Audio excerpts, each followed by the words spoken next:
নমস্কার, সব কথা আমি আপনাদের সঙ্গে রয়েছে রূপা এবং আজকের বিষয় ত্রিপুরা ঘিরে। ত্রিপুরা বর্তমান উত্তাল।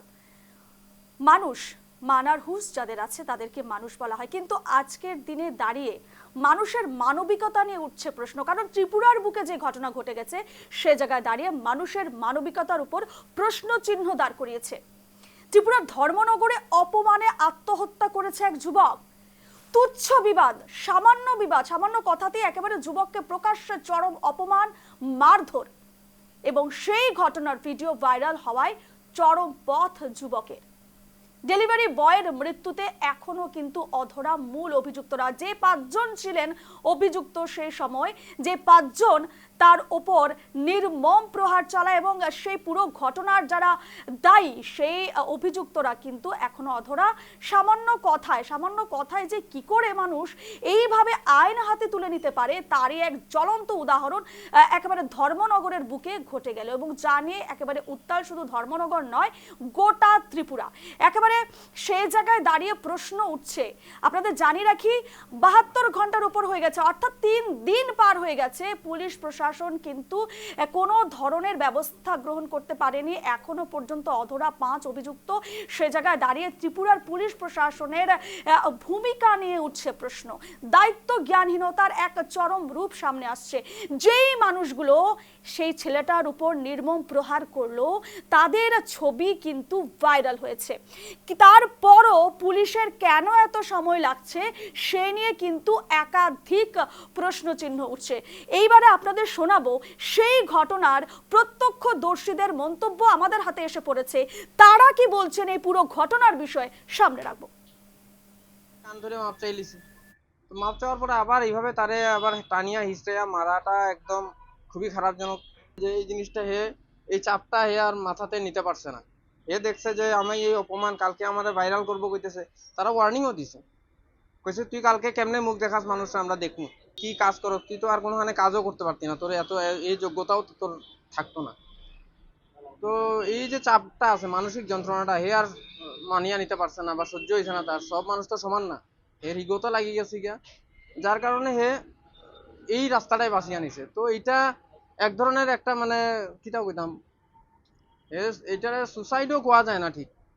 সুসাইড আমার ব্যক্তিগত, কিন্তু আমরা যদি কেউ প্রেসার দিয়া যদি আমি এই রাস্তায় যাইতে পারি, এটা মার্ডারের মতন হয়ে যায়।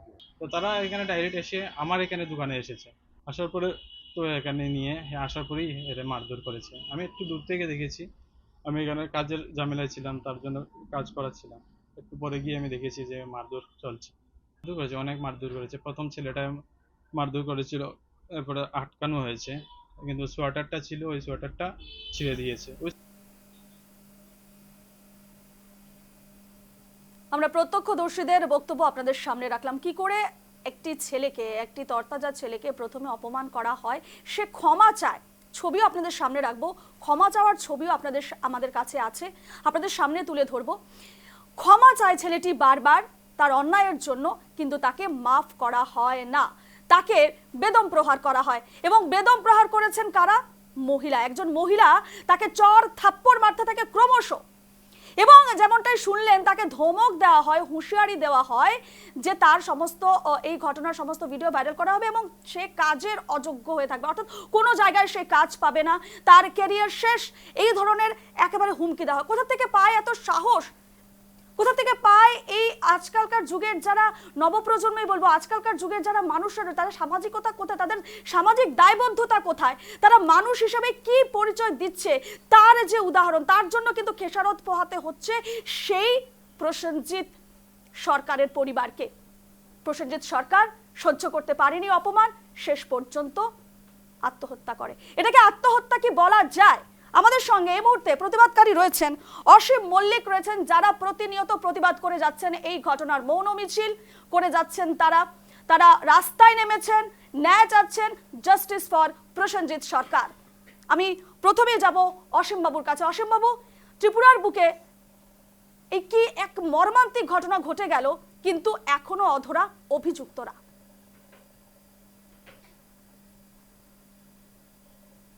হ্যালো, হ্যাঁ অসীম বাবু, শোনা যাচ্ছে? হ্যাঁ, এখন শোনা যাচ্ছে ম্যাডাম, বলেন। বলছি, ধর্মনগর অর্থাৎ ত্রিপুরার বুকে যে ঘটনা ঘটে গেল প্রসেনজিৎ সরকার নামে যুবকের সঙ্গে, তা একেবারে মেনে নেওয়া যায় না। সে জায়গায় দাঁড়িয়ে আপনারা লাগাতার প্রতিবাদ করে যাচ্ছেন, কিন্তু এখনো কিন্তু অধরা সেই 5 অভিযুক্ত। ম্যাডাম, অ্যাকচুয়ালি ত্রিপুরাতে যেটা ঘটেছে সেটা খুবই নিন্দনীয়। আহ, খুবই বলতে বলে তো খুবই নিন্দনীয় ঘটনা।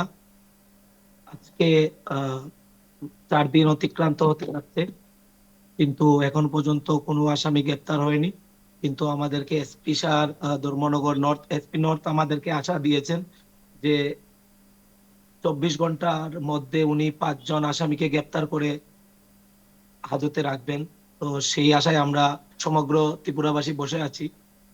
আমরা প্রতিবাদ কন্টিনিউ করে যাচ্ছি। আমরা পাশাপাশি প্রশাসনেরও আশায় বসে আছি যে ওরা প্রসেনজিৎকে জাস্টিসের জন্য ওরা লড়াই করছেন স্যাররাও। কিন্তু এই ঘটনাকে মেনে নেওয়া যায় অসীমবাবু? না ম্যাডাম, এটা একদম মানানসই কথা নয়। কারণ আমি বারবার একটা কথাই বলতে চাই, আজকে প্রসেনজিতের যে পরিবারটা আছে না, ওই পরিবারের পিছনে ভবিষ্যতে কে দাঁড়াবে? একদম। প্রসেনজিতের বাড়িতে একটা ছোট ভাই রয়েছে যে কলেজ পড়ুয়া ছাত্র। ও প্রসেনজিতের টাকায় পড়াশোনা করত। পাশাপাশি প্রসেনজিতের একটা ছোট বোন রয়েছে যে 10ম শ্রেণীতে পাঠরত। তো ওর পড়াশোনার সব খরচাও প্রসেনজিৎ বহন করত। পাশাপাশি সংসারের সমস্ত দায়িত্ব প্রসেনজিতের কাছেই ছিল। আমি আরেকটা কথা আপনাদের চ্যানেলের মাধ্যমে বলতে চাই যে প্রসেনজিৎ একদম একজন সৎ ব্যক্তি ছিলেন। উনি সেকেন্ডের একটা বাইক ক্রয় করেছিলেন, আমি যেটা জানতে পারি 20,000 টাকা দিয়ে। 10-12 বছরের বা 15 বছরের পুরাতন একটা বাইক, যেটা ইতিমধ্যে আপনারা দেখতে পেরেছেন যে সামাজিক মাধ্যমে ভাইরাল। ওই টাকাটাও উনি সুদি করে একটা বাইক ক্রয় করে ওনার সংসার চালাতে। উনি কিন্তু চুরি করতে যাননি, কোনো বাজে কাজ করতে যাননি। উনি মেহনত করে ওনার সংসারের দায়িত্ব নিয়েছেন। ম্যাম, গরিবের কোনো কালার হয় না, গরিবের কোনো রং হয় না। গরিব মানুষকে দেখলেই বোঝা যায় যে উনি গরিব। আজকে ওই হতভাগা পরিবারের পাশে কে দাঁড়াবে? একদমই একদমই অসীমবাবু, সত্যি দুঃখজনক ব্যাপার। গরিব বলেই হয়তো পুলিশকে এত ঢিলেমি করছে, সেই প্রশ্নে আমরা আসবো, সেই আলোচনাতেও আমরা আসবো। কিন্তু আমি চলে যাব আমি সুপর্ণাদির কাছে। সুপর্ণাদি সমাজকর্মী আমাদের সঙ্গে রয়েছেন এই মুহূর্তে নিউজ বাংলা স্টুডিওতে, নিউজ লাইভ বাংলার। সুপর্ণাদি, তোমাকেও জানাচ্ছি আজকে আমাদের নিউজ লাইভ বাংলার এই আলোচনায় স্বাগত জানাচ্ছি। সুপর্ণাদি, এই যে ঘটনাটি ঘটে গেল, কিভাবে দেখছেন? এটা কি মানা যায় আজকের যুগে দাঁড়িয়ে? সত্যি তাই, যা দেখছিলাম প্রথমে তো ওই সন্তান সম ছেলেটির পরিবারের এখান থেকেই আমি একটু সমব্যথী হতে চাই। আর এই ঘটনাটা ত্রিপুরাতে এরকম, এটাকে আমি সরাসরি মব লিঞ্চিং বলতে চাই বা গণহত্যা বলতে চাই, যে অনেকে মিলে একটি ছেলেকে মৃত্যুর দিকে ঠেলে দিল। এবং সব থেকে খারাপ লাগছে যে এটা ত্রিপুরার মতো একটা পরিশীলিত রাজ্যে ঘটলো। এর আগেও ঘটেছে, তবে এই ঘটনাটা এখন প্রমাণ করছে যে আসলে সেই ত্রিপুরাতে সাংস্কৃতিক পরিবেশ প্রায় এত বেশি প্রদূষিত হচ্ছে যে ঘটনাটা ঘটতে পারলো। কারণ দেখো, যে অঞ্চলে এই ঘটনাগুলো ঘটছে, আমরা দেখছি যে 2-3 দশক ধরেই যে ভারতবর্ষের বিভিন্ন প্রান্তে কিন্তু এই গণধর্ষণের, গণহত্যা, মব লিঞ্চিং এগুলো ঘটছে।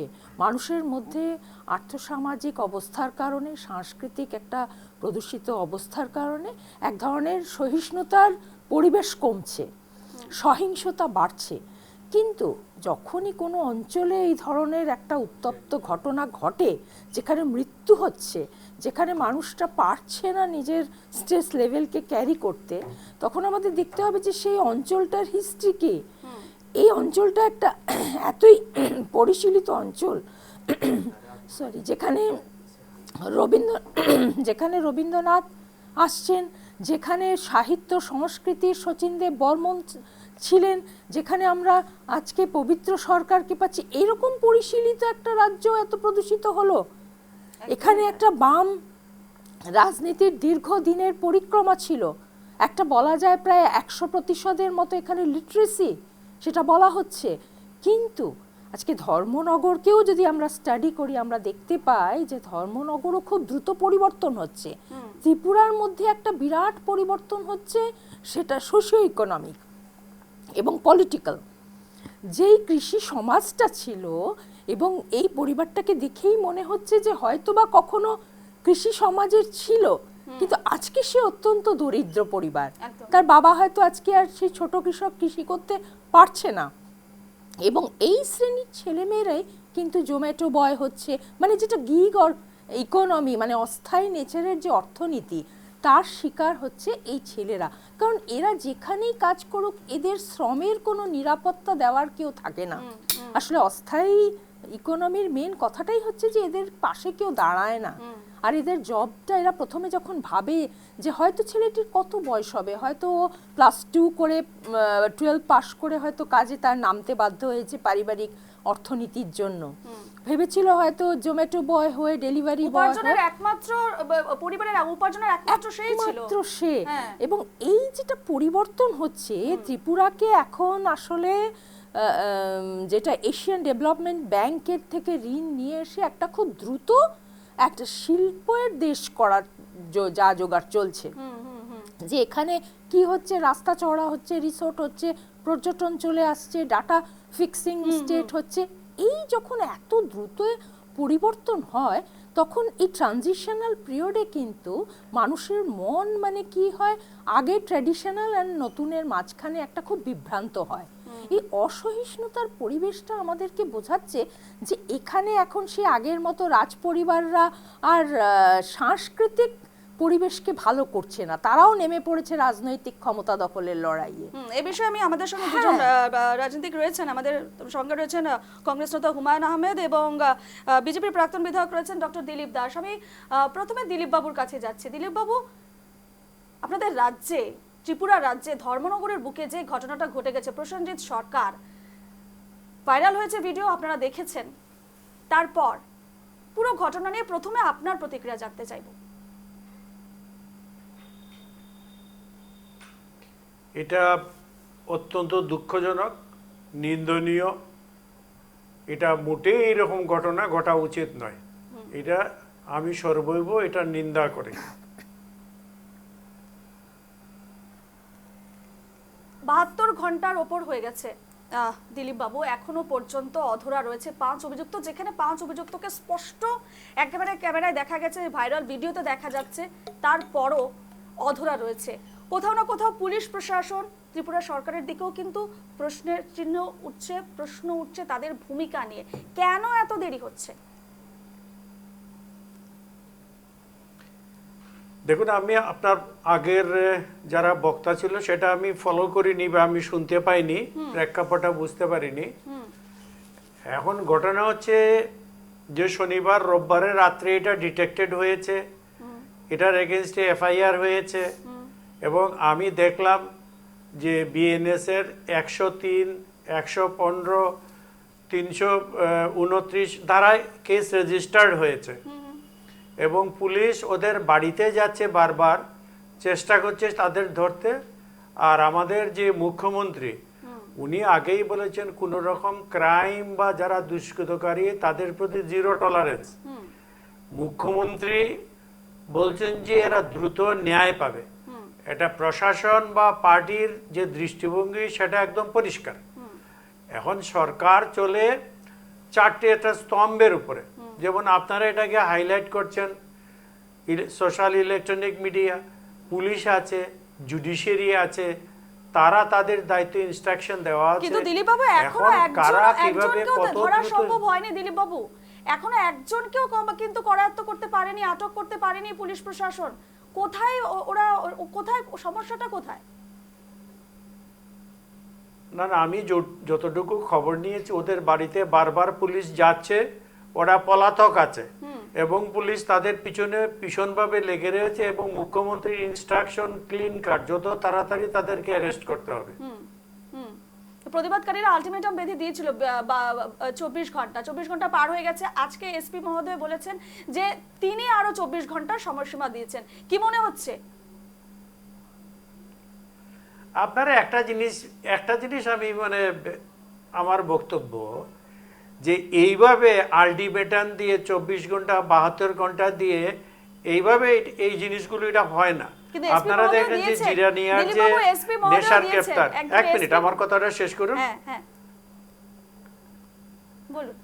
এই যে জিরানিয়া কাণ্ডে এই যে সৌরভ ত্রিপাঠীকে কোথা থেকে অন্য রাজ্য থেকে নিয়ে আসছে, সুতরাং পুলিশ তার প্রশাসন তাদের সব কিছু মিলে যেখানে এসপি সাহেবও বলেছেন এরা নিশ্চয়ই সেটা ধরা পড়বে। ন্যায় পাওয়া এবং বিচার পাওয়া, দোষীর শাস্তি হওয়া, এটাই সবচেয়ে বড় কথা। এখন 24 ঘন্টায় হবে না, 48 ঘন্টায় হবে না, 72 ঘন্টায়, এটা টাইম লিমিট করে বলা খুব মুশকিল। একদম। আর কেউ যদি এইভাবে বলে থাকে এটা ঠিক না। বেশ বেশ, আমাদের সঙ্গে কংগ্রেস নেতা রয়েছেন, হুমায়ুন আহমেদ বাবু রয়েছেন। হুমায়ুন বাবু, আপনার কাছে যাব। হুমায়ুন বাবু, প্রথমে জানতে চাইবো, আপনি শুনলেন দিলীপ বাবুর বক্তব্য এবং পুরো যে ঘটনাটা ঘটলো ধর্মনগরের বুকে, সম্পূর্ণ বিষয়ে আপনার কি বক্তব্য জানতে চাইবো প্রথমে। প্রথমে ধন্যবাদ জ্ঞাপন করছি আমি চ্যানেল কর্তৃপক্ষ যারা আমাকে এখানে আমন্ত্রণ করে বসেছেন।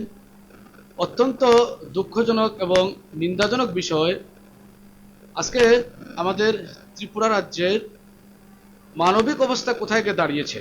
একদম। আজকে একটা,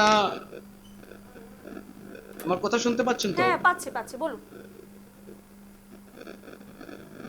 একটা ডেলিভারি বয়, তার সাথে যেই ব্যবহার করা হয়েছে সেটা অত্যন্ত দুঃখজনক এবং নিন্দাজনক, সেই কথা বলার উপেক্ষা রাখে না। গোটা ত্রিপুরা রাজ্যের মানুষ এই বিষয়টা নিয়ে প্রতিবাদ করছেন।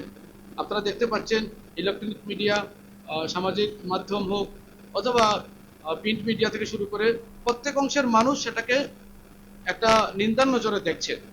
কিন্তু দুঃখের বিষয় হলো এই বিষয়টা নিয়ে সবচাইতে বেশি ভূমিকা রাখার প্রয়োজন যাদের ছিল, তারা এখনো 3 দিন পার হয়ে গেলেও সেই বিষয়টা নিয়ে কোনো কথা বলেননি। যখন ত্রিপুরা রাজ্যের সমস্ত অংশের মানুষ এই বিষয় নিয়ে প্রতিবাদ শুরু করেছেন, এমনকি সামাজিক যোগাযোগ মাধ্যম ব্যবহার করে অনেকেই বলছেন, অনেকেই লিখছেন, যদি যারা এই কাজের সাথে জড়িত রয়েছেন, সঙ্গীতা দাস আর অন্যান্য যারা রয়েছেন, এই ছেলেকে অপমান করেছেন, তার বিরুদ্ধে যদি আইনি ব্যবস্থা গ্রহণ করা না হয় তাহলে বৃহত্তর আন্দোলন গড়ে তোলা হবে, ত্রিপুরাকে অচল করে দেওয়া হবে। যখন সেই কথাগুলো বলছেন তখন শাসক দলীয় অনেক নেতা নেত্রীদের শীত খুব ভাঙছে, সেটা বলার উপেক্ষা রাখে না। কারণ 3 দিন পার হয়ে গেলেও যেই এলাকায় সেই প্রসেনজিৎ সরকারের বাড়ি রয়েছে, যে বিধানসভায় রয়েছে, সেই বিধানসভার জনপ্রতিনিধি যারা ছিলেন তারা কেউ 3 দিনের মধ্যে তার বাড়িতে যাওয়ার প্রয়োজন বোধটুকু মনে করলেন না। এই বিষয়টি ত্রিপুরা রাজ্যের সমস্ত অংশের মানুষকে ভাবায়, এটা চিন্তার বিষয়। গতকাল যখন এই বিষয় নিয়ে সমস্ত অংশের মানুষ কথা বলা শুরু করে দিয়েছেন, তখন আমরা দেখলাম জনপ্রতিনিধিরা তার বাড়িতে গিয়েছেন। যাই হোক, আন্দোলনের গতিবেগ অনেক বাড়ছে। গতকাল প্রশাসনের কাছে দাবি জানানো হয়েছিল অবিলম্বে তাকে যাতে আইনের আওতায় আনা হয়। মাননীয় এসপি মহাশয় বলেছিলেন 24 ঘন্টার ভিতরে তাকে অ্যারেস্ট করা হবে।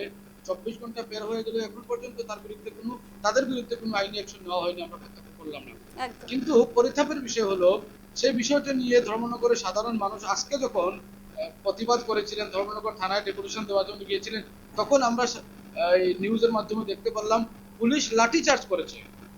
ওই প্রসেনজিৎ সরকারের বোনকে পুলিশ আক্রান্ত করেছে, পুলিশের লাঠির আঘাতে সে অনেক শারীরিকভাবে সে নির্যাতিত হয়েছে।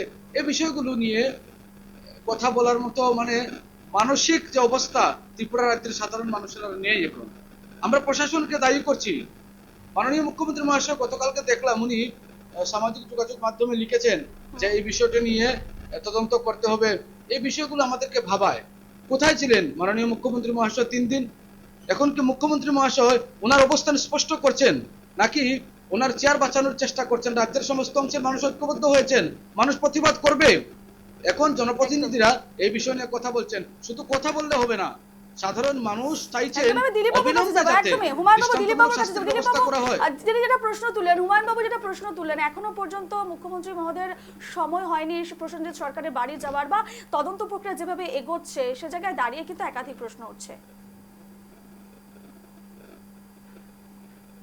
যেটা উনি বলেছেন মুখ্যমন্ত্রীর বাড়ি যাওয়া না, মুখ্যমন্ত্রীর প্রতিটি ঘটনায় প্রত্যেকটা বাড়িতে যাওয়া সম্ভব না। তো মুখ্যমন্ত্রীর যে এক্সটেনশন যেটা আছে, যে ডিপার্টমেন্টগুলো আছে, এসপি কে, এখানে এসডিপিও কে, থানা কি, ওসি কি, এইগুলো হলো বিভিন্ন ইনস্ট্রুমেন্ট এবং এসপি সাহেব যেখানে বলেছেন যে অ্যারেস্ট করবেন, তার মানে মুখ্যমন্ত্রী এগুলিকে সব মোবিলাইজ করছেন, ইনস্ট্রাকশন দিচ্ছেন। আর উনি একটা বলেছেন যে তদন্ত হবে, তদন্ত হবে না, অলরেডি এটার জন্য ইনস্ট্রাকশন দেওয়া হয়ে গেছে। আমি তো বলবো যথেষ্ট তড়িৎ গতিতে যে ঘটনাটা হয়েছে। আর পুলিশ তো ধরুন অন্য আদার সাইডটা দেখেন, পুলিশ একটা কমপ্লেন পাওয়ার সাথে সাথে যে যাবে একটা প্রাইমারি অফিসে তারা দেখে ঘটনাটা। আমি তো বলবো এটা পুরো পুলিশের দায়িত্ব এবং তাদের প্রতি পরিষ্কার মুখ্যমন্ত্রী বলেছেন যে কোনো দুষ্কৃতারই হোক, যে কোনো দলের হোক, কারো প্রতি কোনো রকম মায়া দেওয়া দেখানোর কোনো দরকার নাই। আইনের যে ধারা আছে সেই ধারা অনুযায়ী তাদেরকে ধরা হবে। The total owners lies with the police department. বেশ, তো আমাদের সঙ্গে মুখ্যমন্ত্রী এখানে দোষার একেবারে কি দিলীপ ব্যাপার বাবু, আছে? এই দিলীপ বাবু, আইনের বিষয়ে যখন আপনি কথা তুলেছেন, আমাদের সঙ্গে এই মুহূর্তে আইনজীবী রয়েছেন শুভজ্যোতি সরকার। শুভজ্যোতি বাবু, আপনাকে স্বাগত জানাচ্ছি আমাদের আজকের এই আলোচনায়। এই যে ঘটনাটা ঘটে গেল, এই যে বিচার মানে তদন্ত প্রক্রিয়া যেভাবে এগোচ্ছে, 3 দিন হয়ে গেছে, 72 ঘন্টা পার হয়ে গেছে, এখনো পর্যন্ত কিন্তু কাউকে ধরা সম্ভব হবে না, যখন নাকি দেখা যাচ্ছে স্পষ্ট অভিযুক্তদের দেখা যাচ্ছে। এবার কোথায় কোথায় গিয়ে সমস্যা হচ্ছে এবং এরপর আইনি প্রক্রিয়া ঠিক কোন দিকে যেতে চলেছে, বা এই ঘটনার পর, এই ঘটনার যে সামনে এসেছে, সেক্ষেত্রে যারা অভিযুক্তরা রয়েছেন তাদের ক্ষেত্রে আইনি কি কি পদক্ষেপ নেওয়া হতে পারে?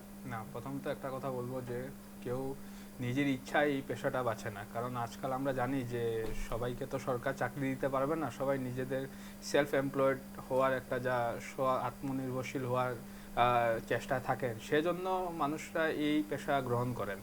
এবং এই যে চাকরিটা ছেলেটা করতো সেটা কিন্তু খুব বেশি একটা আয়ের চাকরি ছিল না। ও তার পরিবার চালানোর জন্য ও এই চাকরিটা নিতে আমি তো বলবো বাধ্য হয়েছে, কারণ কেউই নিজের ইচ্ছায় এই চাকরিটা তো করবে না, কারণ এটাও গোটা দিন পুরো এটা এই কাজটা করতে হয় এবং মাসের শেষে এত কোনো ভালো এটার পেয়ে না। তো তারপরও ছেলেটা এত কষ্ট করে এই কাজটা করতো। তো আমি একটা কথাই বলতে চাইবো যে আমরাও যাতে এইরকম যারা সার্ভিস দেয় আমাদেরকে, ওদের প্রতি আমরা যাতে অল্প আমরা যাতে একটু এত রুড না হই। কারণ আজ এই রুডনেসের পরিণাম কি হলো আমরা দেখতে পারলাম। এবং আমরা কোনো সময় আমরা ব্যক্তিগতভাবে এক্সপিরিয়েন্স করি যে কিছু কোম্পানির কিছু টেকনিক্যাল কারণের জন্য আজ যারা অন ফিল্ড কাজ করেন, যারা ডেলিভারি বয় আছেন, এদেরকে বহুত ধরনের হ্যারাসমেন্ট ফেস করতে হয়। কারণ আজকাল কোম্পানিরা যা নিয়ম বেঁধে দিচ্ছে, মডার্ন রুলস, এইসবকে পট করে ওরা করে যে পট করে ইমপ্লিমেন্ট করা বা যার কাছে নিয়ে পৌঁছাবে জিনিসটা, উনাকেও সেভাবে স্যাটিসফাই করা জিনিসটা কোনো না কোনো জায়গায় একটু যদি কোনো ভুল হয়ে যায়, তাহলে আমরাও দেখি যে যাকে জিনিসটা ও দিতে গেছে উনি রুড বিহেভিয়ার করে। তো আমাদেরও একটা সামাজিক দায়বদ্ধতা থাকে কি আমরা যারা আমাদেরকে এই ডেলিভারি সার্ভিসগুলো দেয় ওদের প্রতি আমরা একটু আমরা যাতে রুড না হই এবং আমরা যাতে ওনাদের কথাও চিন্তা করি, ওনাদের পরিবারের কথাও চিন্তা করি। আজ এই ঘটনাতে আজ একটা পরিবারের অবস্থা কি হচ্ছে আমরা দেখতে পাচ্ছি। সবচেয়ে গুরুত্বপূর্ণ বিষয় সুব্রতী বাবু, আমরা দেখেছি ছবিতে যে ছেলেটি হাত জোর করে ক্ষমা চাইছেন এবং তারপর তাকে রীতিমতো হুমকি দেওয়া হচ্ছে, চাকরি চলে যাবে, তারপর ভিডিও ভাইরাল করে দেওয়া হবে এবং সেই ভিডিও ভাইরালের ভয়ে বা অপমানে হোক, লজ্জায় হোক, সে এই ধরনের কাজ করতে বাধ্য হয়েছে। এটা কি আদৌ আত্মহত্যা বলা যায়?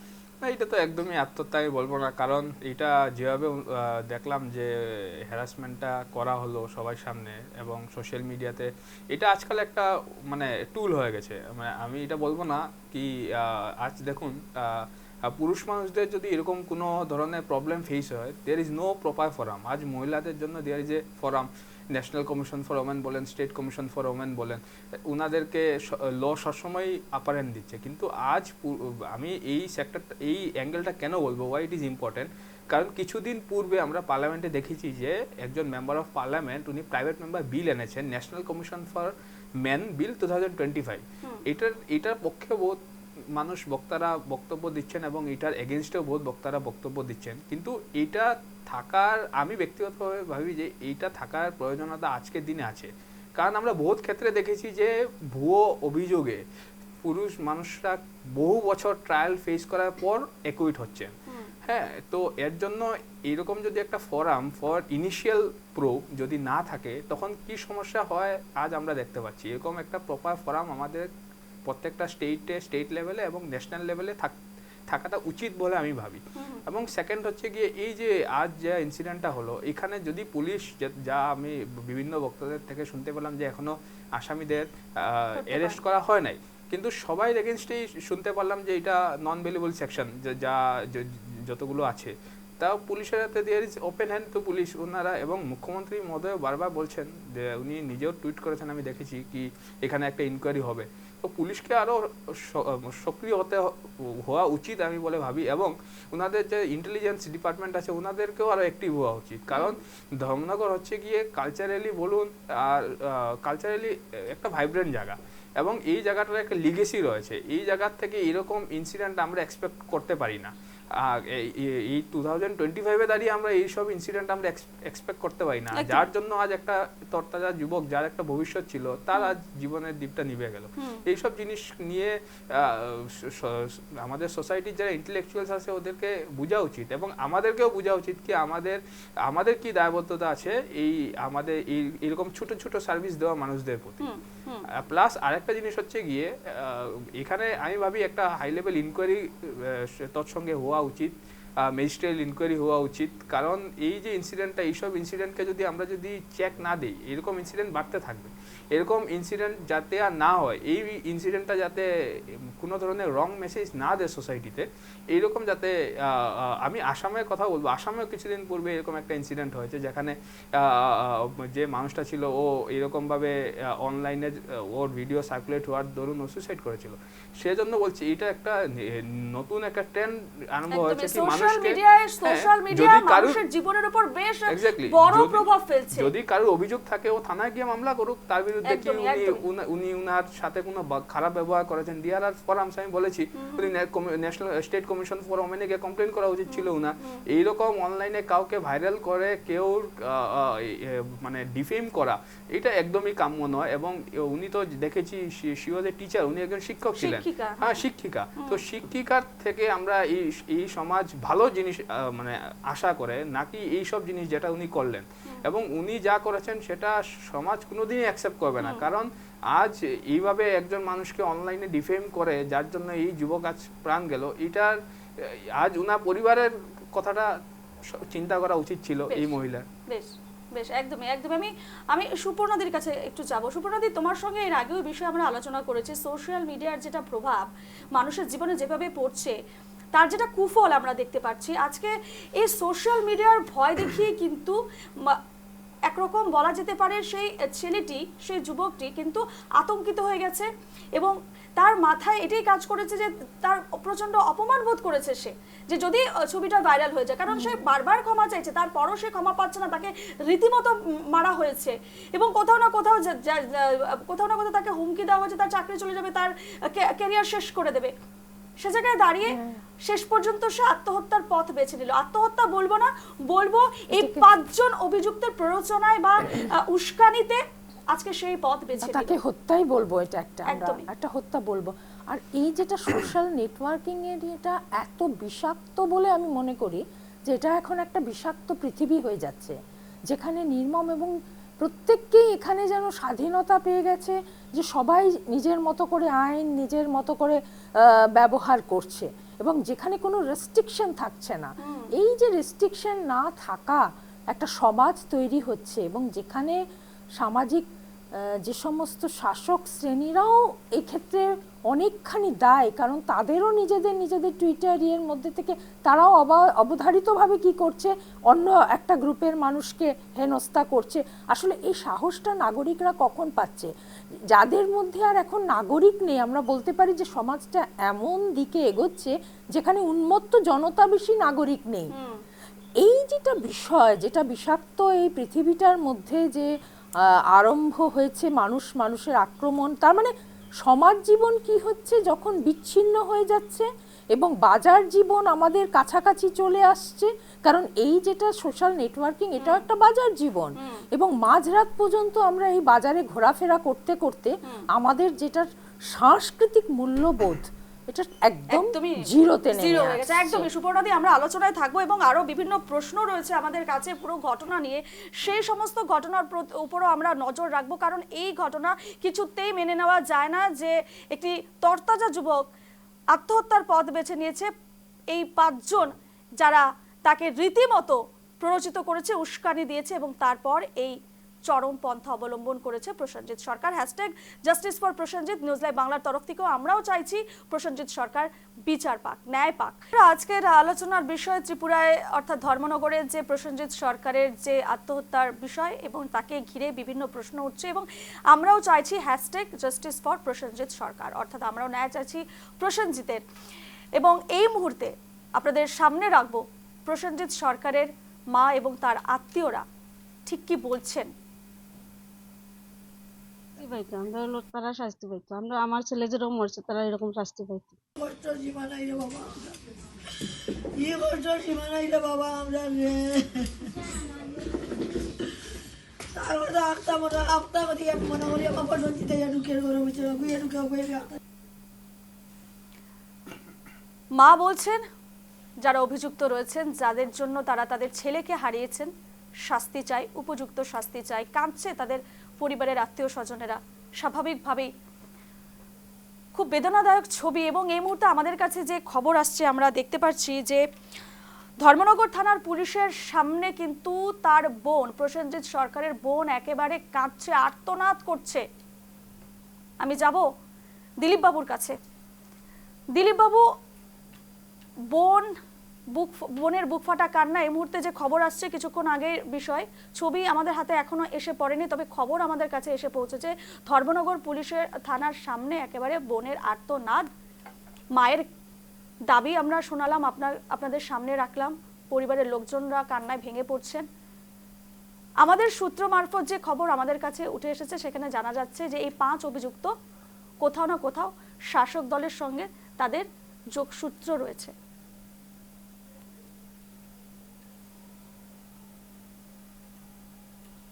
দিলীপ বাবু, আমাকে বলছেন কিছু বলতে?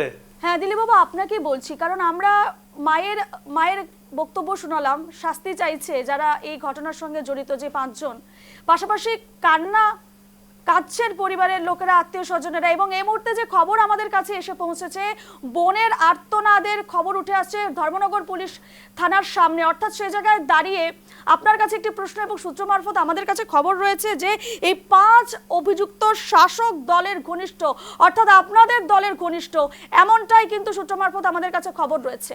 তার জন্য কি পুলিশের এই ঢিলেমি?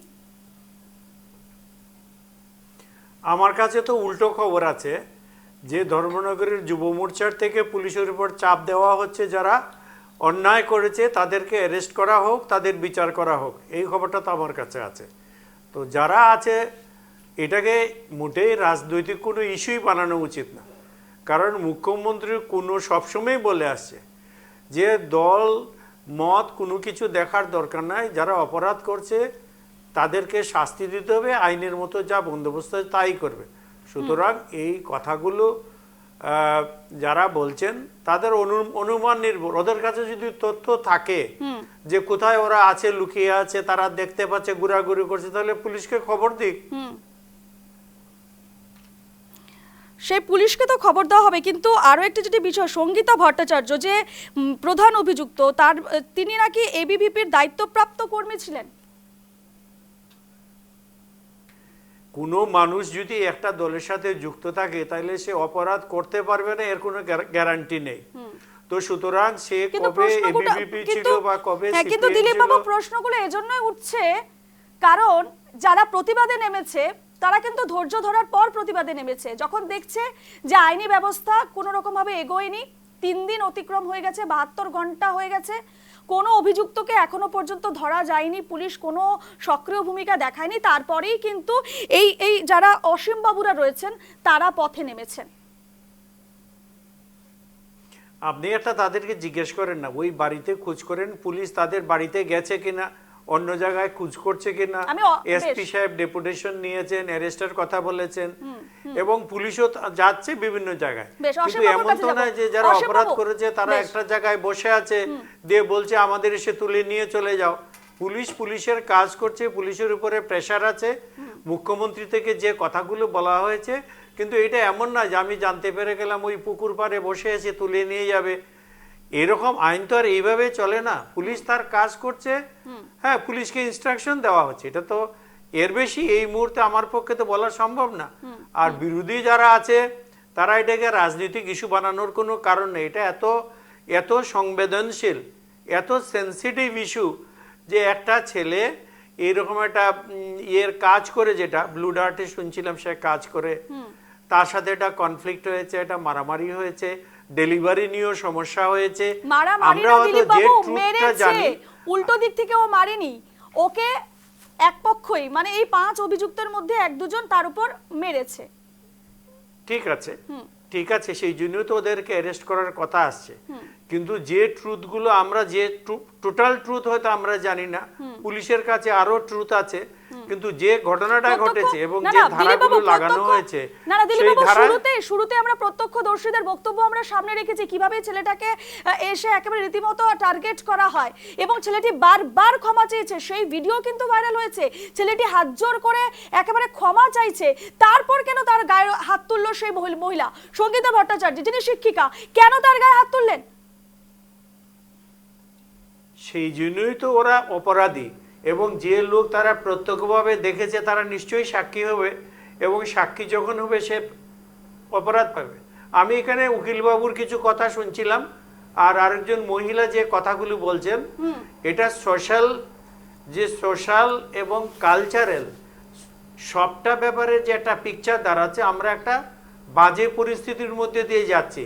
সেখানে একটা শিক্ষিকা হোক কিংবা একটা ডেলিভারি বয় হোক, এটা তো ঠিক একটা সোশ্যাল সামাজিক একটা অবক্ষয়, চিন্তাধারার মধ্যে একটা অস্থিরতা এটা তো আছেই, এবং এর থেকে না শিক্ষক না অন্যান্য কর্মচারী কেউ বাদ যাচ্ছে না। কিন্তু এর শাস্তি হওয়া দরকার, যেখানে মুখ্যমন্ত্রী নিজে হস্তক্ষেপ করেছেন, তো সেখানে তো এর বেশি আমি এই ডিসকাশনের মধ্যে যদি যতই যে যার কথা বলতে পারুক, এর থেকে বেশি কনক্লুশন ড্র করা যাবে না। পুলিশের কাজ করতে হবে এবং যত তাড়াতাড়ি করার সেটা করতে হবে। একদম। আমি হুমায়ুন বাবুর কাছে একবারে যাব, আপনারা কি আশ্বস্ত হতে পারছেন? বা আমি যদি অসীম বাবুকেও জিজ্ঞেস করি, এক এক করে যাব। আমি প্রথমে হুমায়ুন বাবুর কাছে যাব। দিলীপ বাবু যে কথাগুলো বললেন, এবং আমাদের কাছে যে সূত্র মারফত খবর রয়েছে যে এই 5 অভিযুক্ত শাসক দলের ঘনিষ্ঠ, তাহলে তার জন্যই কি পুলিশ প্রশাসনের এই ঢিলেমি, অভিযুক্তরা এখনো পর্যন্ত পুলিশের জালে পড়েনি? বিষয়টাকে কিভাবে দেখছেন? অবশ্যই অবশ্যই আপনি যে প্রশ্নটা তুলছেন, গোটা রাজ্যের মানুষ এখন সেই প্রশ্নটা তুলছে, কারণ কোনো না কোনো ছত্রছায়া আসে বলেই তাদেরকে এখন পর্যন্ত পুলিশ আইনের জালে আনতে পারেনি। আর উনি বারবার বলছেন মুখ্যমন্ত্রী হস্তক্ষেপ করেছেন। ফেসবুকে একটা পোস্ট করে দেওয়া মানে হস্তক্ষেপ করা নয়। মুখ্যমন্ত্রী কোথায় প্রশাসনকে নির্দেশ দিয়েছেন? উনি কি তদন্ত করার কি নির্দেশ দিয়েছেন প্রশাসনকে? যদি মুখ্যমন্ত্রী সঠিকভাবে হস্তক্ষেপ করে থাকতেন, তাহলে কি আজকে যারা দোষীদের বিরুদ্ধে আন্দোলনে এসেছিল তাদেরকে কি পুলিশ আক্রমণ করে, তাদের উপর কি পুলিশ লাঠিচার্জ চালায়? এটাই কি মুখ্যমন্ত্রীর নির্দেশ? তাহলে উনি যেভাবে বলছেন মুখ্যমন্ত্রী কেন নির্দেশ দিয়েছেন, এটা রাজ্যের শুভবুদ্ধি সম্পন্ন সকল অংশের মানুষ বুঝতে পারছেন। যখন রাজ্যের সমস্ত অংশের মানুষ ঐক্যবদ্ধ হচ্ছেন একটা অভ্যর্থনের দিকে, তখন মুখ্যমন্ত্রী নিজের চেয়ার বাঁচানোর জন্য ফেসবুকের মধ্যে একটা পোস্ট করে দিয়েছেন। এই ফেসবুকের মধ্যে পোস্ট করে দেওয়ায় এবং প্রশাসনকে নির্দেশ করার মধ্যে অনেক তফাৎ রয়েছে, বুঝতে পেরেছেন? তাই আমি আগে একটি প্রসঙ্গ টেনেছিলেন যে আমি অসীম বাবুর কাছে যাবো। অসীম বাবু যে বক্তব্যগুলো রাখলেন দিলীপ বাবু এবং হুমায়ুন বাবু, এবং আমাদের কাছে যে সূত্র মারফত খবর রয়েছে 5 জন অভিযুক্ত শাসক দলের ঘনিষ্ঠ, সে জায়গায় দাঁড়িয়ে পুলিশ কোথাও না কোথাও ঢিলেমি করছে, এই বিষয়টাকে আপনারা কিভাবে দেখছেন? এবং যদি এটাই সত্যি হয়, তাহলে আপনাদের পরবর্তী পদক্ষেপ কি হতে চলেছে? আমি সর্বপ্রথম এটাই বলতে চাই যে কোনো দলই ওদের কর্মীকে বলবে না যে তুমি গিয়ে অপরাধ করো। যারা অপরাধী তারা কোনোদিন কোনো দলের হতে পারে না। তো যারা অপরাধী তাদের অপরাধের চোখেই দেখাটা দরকার। আমি এটাই বলছি যে কোনো রাজনৈতিক পদক্ষেপ যাতে এটা বিষয়ের জন্য জিরানিয়ার কাণ্ডকে প্রসঙ্গকে তিনি প্রথমেই উত্থাপন করেছেন এখানের মধ্যে, এটি অত্যন্ত নিন্দনীয়। সেটাই আর কি, কিছুতেই এই বিষয়টাকে এড়ানোর চেষ্টা করা যাবে না। এরা একটা অদৃশ্য ছত্রছায়া রয়েছে, সেটা রাজ্যের মানুষ বুঝতে পারছেন। এবিভিপির 2019 সালের সে সম্পাদিকা ছিল, রাজ্য স্তরের একটা নেতৃত্ব ছিল, কেন তাকে এখন আইনের আওতায় আনা হলো না? স্কুল কর্তৃপক্ষ তার বিরুদ্ধে ব্যবস্থা গ্রহণ করতে পেরেছেন। আমরা দেখেছি যদি সরকারের বিরুদ্ধে কোনো মানুষ কোনো কথা বলে, তাকে দেশদ্রোহীর মামলা দিয়ে প্রধানমন্ত্রীর বিরুদ্ধে কোনো মানুষ কোনো কথা বললে তার বিরুদ্ধে দেশদ্রোহীর মামলা হয়, 24 ঘন্টার ভিতর পুলিশ তাকে আইনের আওতায় আনতে সক্ষম হয়। এরা কোথায় কোন করতে এরা লুকিয়েছে? প্রশাসনের 3 দিন লেগে যাচ্ছে এদেরকে অ্যারেস্ট করতে। এদের বিরুদ্ধে প্রটেস্ট করলে পুলিশ লাঠিচার্জ চালাবে। এখন প্রসঙ্গকে এড়ানোর জন্য তিনি জিরানিয়া কাণ্ডের ঘটনাকে এখানের মধ্যে উত্থাপন করছেন।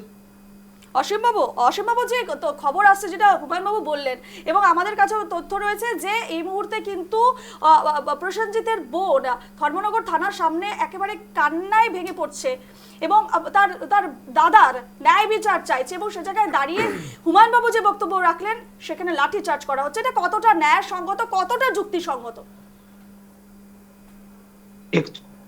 আমাদের নর্থের যিনি এসপি স্যার রয়েছেন উনি আমাদেরকে আশ্বাস দিয়েছেন যে 24 ঘন্টার মধ্যেও আমাদেরকে আসামিকে গ্রেফতার করে দেবেন, যে 5 জন আসামি রয়েছে এই অভিযুক্তের সাথে যুক্ত। তারপরেও আমরা দেখতে পেয়েছি যে ধর্মনগরে বিভিন্ন কর্মসূচি ঘন্টার পর ঘন্টা চলে যাচ্ছে। তো সবকিছু সর্বশেষে একটাই, প্রসেনজিৎ ন্যায় বিচার চায়। তো প্রসেনজিৎকে এই ন্যায় বিচারটা দেওয়ার জন্যই সমগ্র ত্রিপুরাবাসী এক হয়েছে। আর ভবিষ্যতে যদি প্রসেনজিৎ ন্যায় বিচার না পায় তাহলে আরো বৃহত্তর আন্দোলনে যেতে পারবে। আমি যতটুকু খবর পেয়েছি আগামী কালকে অল ত্রিপুরা যত ই কমার্স ডেলিভারি সার্ভিস আছে সবকিছু বন্ধ করা যাচ্ছে। হ্যাঁ, তারপরেও যদি আসামি অ্যারেস্ট না হয় তাহলে ওরা এটাকে এক্সটেন্ড করবে 1 উইক, তারপরে 1 মান্থ, তারপরে 1 ইয়ার্সও হতে পারে। তো আমি সেটা বলবো যে সবাই একসাথে হয়ে যে এই প্রটেস্টটা করছে, তো সেটা আমার কাছে মানে খুব ভালোই লাগছে। আর পাশাপাশি আমি আবারও বলছি যে প্রসেনজিতের মধ্যেই থেকে যাবে না তো জাস্টিস ফর প্রসেনজিৎ? এরকম থাকা তো দরকার হয় না, কারণ প্রসেনজিতের ফ্যামিলির দায়িত্বটা কে নেবে? সর্বশেষে এটাই মানে প্রশ্ন জনসাধারণের কাছে, যে এই ফ্যামিলিটা কি চলবে? এই ফ্যামিলির যে বাকি 2 জন রয়েছে স্কুল পড়ুয়া ছাত্রী, ওদের সারা জীবনের দায়িত্ব, লেখাপড়ার দায়িত্ব কে নেবে? একদমই সেটাই তো প্রশ্ন, যে ওদের দায়িত্ব কে নেবে। এখনো পর্যন্ত প্রশাসনের তরফ থেকে কি সে বিষয়ে কোনো আশ্বাস দেওয়া হয়েছে?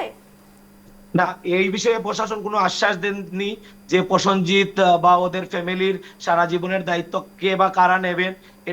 এটা নিয়ে মুখ্যমন্ত্রী স্যারও কিছু বলেননি। মুখ্যমন্ত্রী স্যার এটা বলেছেন। আপনারা কি কোনো দাবি তুলেছেন? আমরা এই দাবিটা তো বলছি যে প্রসেনজিতের ফ্যামিলির দায়িত্ব বা দায়ভার কারা নেবে করা হোক। আমরা সবাই আন্দোলন করছি, কিন্তু আমরা সবাই তো সারা জীবন প্রসেনজিতের পাশে থাকবো না। এই বিষয় নিয়ে কিন্তু এই প্রসেনজিতের ফ্যামিলিকে তো সারা জীবন বাঁচতে হবে। ওর বোন, ছোট বোন, ওকেও লেখাপড়া করতে হবে, ওর ভাইকেও লেখাপড়া করতে হবে। এদের লেখাপড়ার দায়িত্ব কে নেবে? আমরা কথা বলার ভাষা হারিয়ে ফেলেছিলাম। একটি পরিবার তাদের সন্তানকে হারিয়েছে, একটি বাবা তার সন্তানকে হারিয়েছে। যে বাবা 25 বছর একটা সন্তানকে লালন পালন করেছে, সেই বাবার কাঁধে সন্তানের লাশ উঠেছে। এখন আন্দোলন করলে, দোষীদের শাস্তি দাবি করলে লাঠিচার্জ করবে প্রশাসন। এটা আবার বলছেন প্রশাসনকে নাকি নির্দেশ করেছেন মাননীয় মুখ্যমন্ত্রী আসামিদেরকে গ্রেফতার করার জন্য। আমরা কিভাবে বলবো? সে আশ্বস্ত পেয়ে আমরা কিভাবে খুশি হব? রাজ্যের সাধারণ মানুষ কিভাবে খুশি হবেন সে আশ্বস্ত পেয়ে? একদমই। আমি 24 ঘন্টার ভিতরে আসামিদেরকে গ্রেফতার করার কথা ছিল, 24 ঘন্টা পের হয়ে গেলেও এখন লাঠিচার্জ করা হচ্ছে। আমরা দেখেছি ভারতবর্ষের বিভিন্ন ঘটনা নিয়ে কথা বললেও 24 ঘন্টার ভিতরে ধর্মনগরের শিক্ষকদেরকে আইনের আওতায় আনা হয়েছে। কাশ্মীর ঘটনা নিয়ে কথা বললে ধর্মনগরের শিক্ষককে আইনের আওতায় আনা হয়েছে। সরকারের বিরুদ্ধে কথা বললেও 24 ঘন্টা পেরোবার আগেই শিক্ষককে আইনের আওতায় আনা হয়েছে। কিন্তু এত বড় একটা লঙ্কাকাণ্ড ঘটে গেল। একটা যুব সমাজকে আজকে আত্মহত্যার দিকে ধাবিত করা হচ্ছে। কাদের ছত্রছায়া থেকে তারা এই হুমকিগুলো দিচ্ছে? তোমাকে দেখে নেব, এত সাহস! এটা কি হত্যাকাণ্ড নয়? এত অদ্ভুত! এটাকে খুন করা হলো না? একদমই আমি পরোক্ষভাবে একদমই, এবং যার পরিণতি আমরা দেখতেই পেলাম। তাহলে কেন তাদেরকে আইনের আওতায় আনা হচ্ছে না? আগামীকালকে যদি রাস্তায় জনসাধারণ নেমে আন্দোলন করে, তাহলে কি প্রশাসনকে লেলিয়ে দেওয়া হবে লাঠি দিয়ে, তাদেরকে আঘাত করে মাথা ফাটিয়ে দেওয়ার জন্য?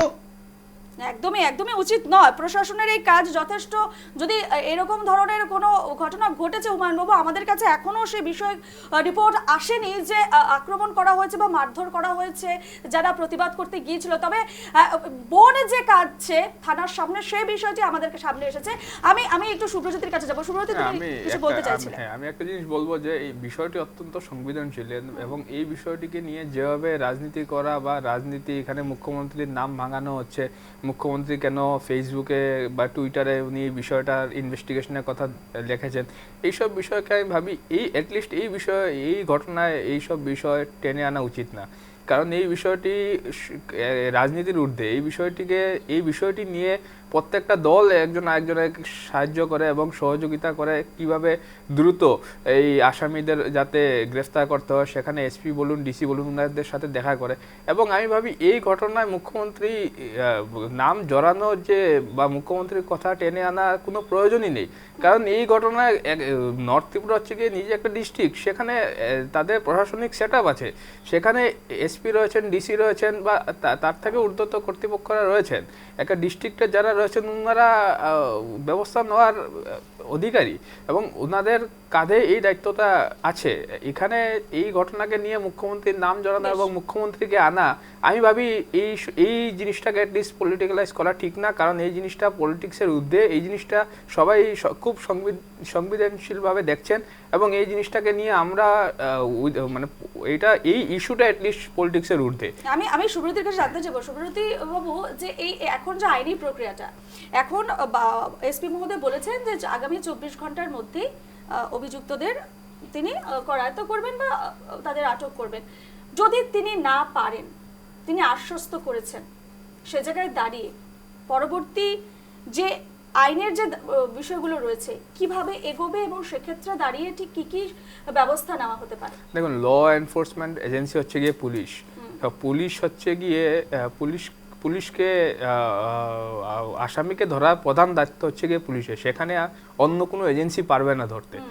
হ্যাঁ, যদি থানা এফআইআর না নিত, এফআইআর নিতে অস্বীকার করতো, সেখানে কোর্টে গিয়ে ওনারা ডাইরেক্ট মামলা করতে পারতেন যে পুলিশ আমাদের এফআইআর নিচ্ছে না। এখানে এফআইআর নেওয়া হয়েছে, পুলিশ বলছে যে আমরা এত ঘন্টার মধ্যে দিব, এত ঘন্টার মধ্যে আসামিদেরকে আমরা ধরবো। সেখানে আমি ভাবি এই বিষয়গুলো নিয়ে অযথা পলিটিক্স করা ঠিক না। কারণ এখানে পুলিশ অ্যারেস্ট, আমি যা জানতে পারলাম যে এখানে যেগুলো সেকশন আছে, আমি আগেও বলেছি, সেগুলো প্রত্যেকটাই নন বেলেবল সেকশন এবং পুলিশের কাছে অথরিটি আছে ওদেরকে অ্যারেস্ট করার।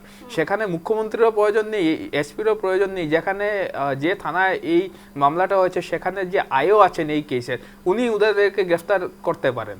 সেখানে মুখ্যমন্ত্রী বলুন বা যাদের নাম এখানে জড়ানো হচ্ছে বা ওনারা রাজনীতির সাথে যুক্ত হয়েছেন, আরেকটা জিনিস খুব সুন্দর উনি বলেছেন কি, উনি হতে পারে একটা সংগঠনের সদস্য, কিন্তু সেই সংগঠন তো কাউকে লাইসেন্স দেয় না কি তুমি গিয়ে এই কাজটা করো। এটা হচ্ছে গিয়ে উনাদের ব্যক্তিগত আপব্রিঙ্গিং কিভাবে হচ্ছে সেটা উনাদের প্রতিফলন হচ্ছে।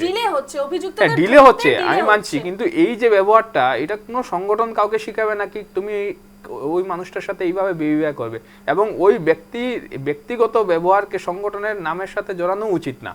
কারণ একটা যেই সংগঠনই হোক, এখানে বিজেপি হোক, সিপিএম হোক, এসএফআই হোক, এবিইপি হোক, আমি এইসব সংগঠনের কথা বললাম, কিন্তু কোনো সংগঠনই আমি আশা করি ওনাদের কর্মীদের সদস্যদের বলবে না। কিন্তু সাধারণ মানুষরা প্রশ্ন তুলছে সুব্রতি বাবু, যে এই মানে এতদিন যে লেগে যাচ্ছে, যেহেতু তাদের পলিটিক্যাল ব্যাকগ্রাউন্ড একটা রয়েছে, একদিকে পলিটিক্যাল ব্যাকগ্রাউন্ড রয়েছে, অন্যদিকে পুলিশ প্রশাসনের যেটা ভূমিকা, সেখানে দেখা যাচ্ছে 3 দিন পার হয়ে গেছে, 5 জনের মধ্যে একজনও আসে। এটা তো দুর্ভাগ্যজনক, এটা তো দুর্ভাগ্যজনক। সেখানে দাঁড়িয়ে এই প্রশ্ন ওঠাটা কি স্বাভাবিক নয়? একদম স্বাভাবিক, একদম 100% স্বাভাবিক। এত তরতাজা যুবক একজনের প্রাণ চলে গেছে আর পুলিশ বসে রয়েছে হাত গুটে, কি করছে তাহলে পুলিশ? আমরা তো বলবো এখানে যারা অথরিটি আছে ওনাদের বিরুদ্ধে ব্যবস্থা নেওয়া হোক। আজ পুলিশের ডিজিপি আছেন, ডিজিপি যাতে ইমিডিয়েটলি এসপির উপরেই হোক বা বাকি যারা অফিসার আছেন যারা এই ম্যাটারটাকে ইনকোয়ারি করছেন বা আইও আছেন, ওনার বিরুদ্ধে অ্যাকশন নেওয়া উচিত। কারণ পুলিশ ওনাদের সোর্স লাগানো উচিত, কারণ পুলিশের বহুত সোর্সেস আছে এবং ওনাদের কাছে ইনপুট অবশ্যই থাকা উচিত, ইন্টেলিজেন্সকে লাগানো উচিত। এবং ওই এলাকাটা হচ্ছে কি একটু বর্ডারিং এরিয়া আমরা জানি, এবং দরকার হলে প্যারামিলিটারি ফোর্স যারা আছে এদেরকেও সাহায্য নেওয়া হোক এবং এটা এনশিওর করা হোক যাতে তারা পালিয়ে না যেতে পারে এবং তাদেরকে অতি শীঘ্রই গ্রেফতার করা উচিত। আমি আবার বলবো এই বিষয়টা রাজনীতির বিষয় না, এই বিষয়টা অত্যন্ত সংবেদনশীল এবং এই বিষয়টাকে পলিটিক্সের ঊর্ধ্বে উঠে দেখতে হবে আমাদেরকে। এখানে রাজনীতির স্বার্থ জড়ানো উচিত না। এখানে আমি দেখলাম যে উনি কিন্তু যেভাবে সুব্রতি বাবু, আমার একটা প্রশ্ন, যেভাবে হুমকি দেওয়া হয়েছে, যেভাবে মানে ওকে বলা হচ্ছে যে ভাইরাল করে দেওয়া হবে ওর ছবি, বলা হচ্ছে তার চাকরি থাকবে না। এই যে অধ্যত্ত বা এই যে হুঁশিয়ারির যে সাহস, কোথাও না কোথাও একটা ক্ষমতার বলে পেয়েছে। এইটা দেখুন, আজকে আপনি বা আমি গিয়ে কাউকে হঠাৎ করে বলতে পারবো না তোমার চাকরি যাবে বা তুমি জীবনে আর এগোতে পারবে না, তোমার ভবিষ্যৎ ধ্বংস, এই বলার জন্য একটা সাহস বা একটা মানে কি বলবো সেই ধরনের ক্ষমতা থাকতে হবে আমার পেছনে, তারপরে আমি কাউকে হুমকি দিতে পারবো।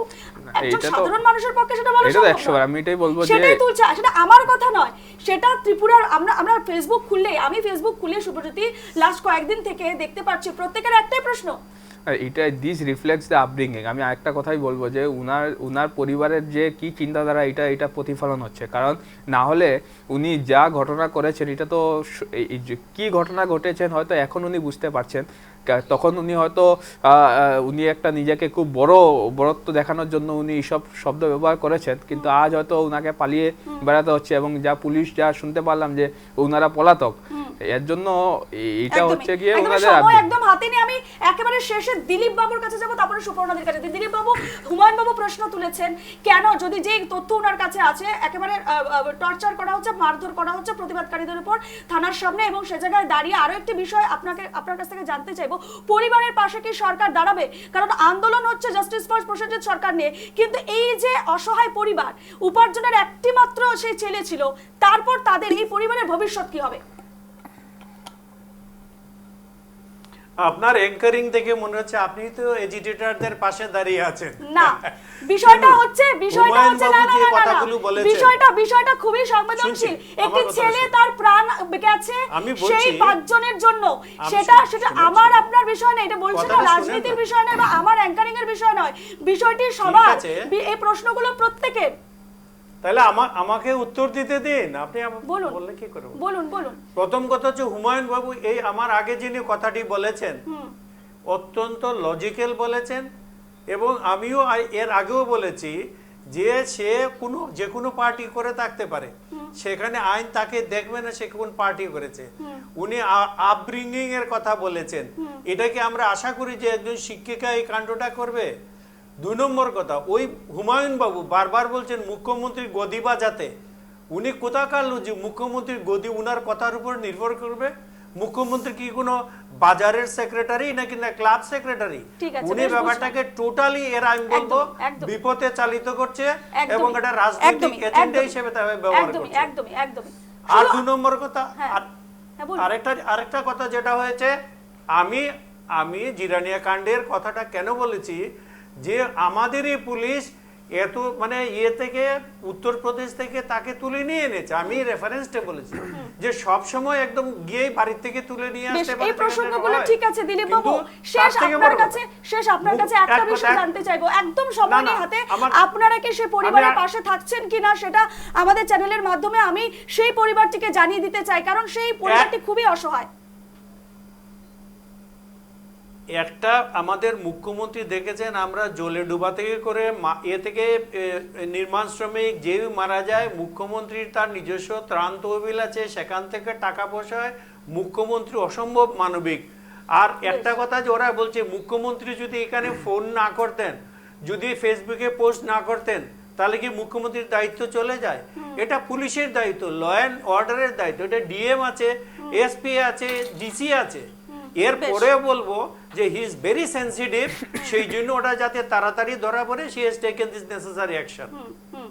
আর যেটা এর ব্যাপারটা, হ্যাঁ এটা মুখ্যমন্ত্রী, আমাদের মুখ্যমন্ত্রী বরাবরই দেখা যাচ্ছে যেমন আপনারা দেখছেন উনি যে প্রতি বুধবারে যে স্বাস্থ্যের ব্যাপারে যে লোকের সাথে মেলামেশা করেন, ওয়ান স্পট মীমাংসা করেন, টাকা পয়সা মুখ্যমন্ত্রীর ফান্ড থেকে যায়।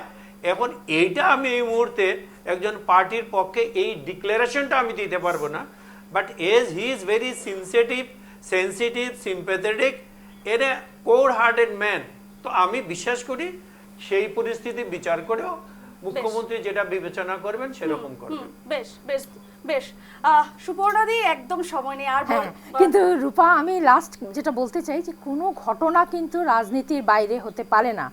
ভারতবর্ষের অ্যাজ এ হোল এই সময়ে মব লিঞ্চিং একটা ধারাবাহিক ভাবে হয়ে চলেছে এবং এইখানে এটা তলিয়ে দেখার প্রয়োজন আছে যে যেই সংগঠনের নাম এগিয়ে আসছে বলা হচ্ছে এবং যে ছেলেটিকে মারা হয়েছে সে কোনো বাম সংগঠনের সমর্থক ছিল কি ছিল না, বেশ, কারণ সমস্ত ধারাবাহিকভাবে বিষয়টি সুবর্ণাদি, সমস্ত হ্যাঁ বিষয়টি তদন্ত সাপেক্ষ, তদন্তের পরেই জানা যাবে, কিন্তু আমরা প্রত্যেকেই কিন্তু চাইছি ত্রিপুরা এই ত্রিপুরা প্রসেনজিৎ ঢুকছে, সরকার ত্রিপুরা একদমই ঢুকছে, ঢুকছে। ত্রিপুরার মধ্যে সাংস্কৃতিক সংকট যেটা মানিক সরকারের সময় কিন্তু ছিল না। একদমই। আমি এই মুহূর্তে বলতে চাইছি যে আমরা প্রত্যেকেই চাইছি জাস্টিস ফর প্রসেনজিৎ সরকার, এবং এই লড়াই শুধু ত্রিপুরাবাসীর নয়, প্রত্যেকটা মানব জাতির, এবং নিউজ লাইভ বাংলাও চাইছে প্রসেনজিৎ সরকার ন্যায় পাক। এবং আমাদের সঙ্গে আলোচনায় থাকার জন্য আজকে আইনজীবী শুভ্রজ্যোতি সরকার ছিলেন, সমাজকর্মী সুপর্ণা লাহিড়ী বড়ুয়া, বিজেপির প্রাক্তন বিধায়ক ডক্টর দিলীপ দাস, কংগ্রেস নেতা হুমায়ুন আহমেদ এবং প্রতিবাদকারী অসীম মল্লিক, প্রত্যেককেই অনেক অনেক ধন্যবাদ জানাচ্ছি আজকের আমাদের আলোচনায় আসার জন্য।